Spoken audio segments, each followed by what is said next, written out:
étudiants, puisque depuis le début du confinement, celle des étudiants et des étudiantes précaires est alarmante, à la fois en termes d'isolement, d'accès suffisant aux outils numériques, mais aussi la faim, un véritable manque de nourriture pour un nombre important d'entre eux.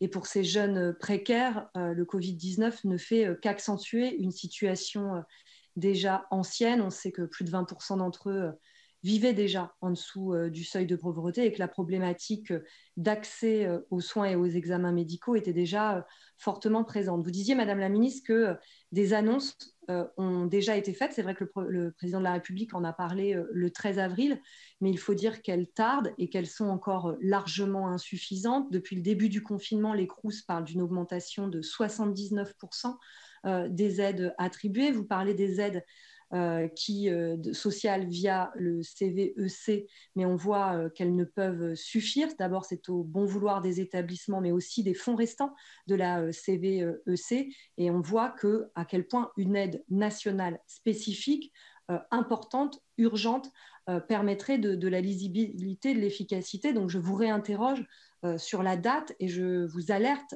encore une nouvelle fois sur son urgence au regard de la situation extrêmement alarmante pour ces étudiants précaires. Il y a eu des mesures annoncées sur la question de l'exonération des loyers, mais elle ne vaut que pour celles et ceux qui ont pu quitter leur CTU. Donc, quid de celles et ceux qui ont dû y rester? Est-ce que cette exonération pour tout le temps du confinement vaut?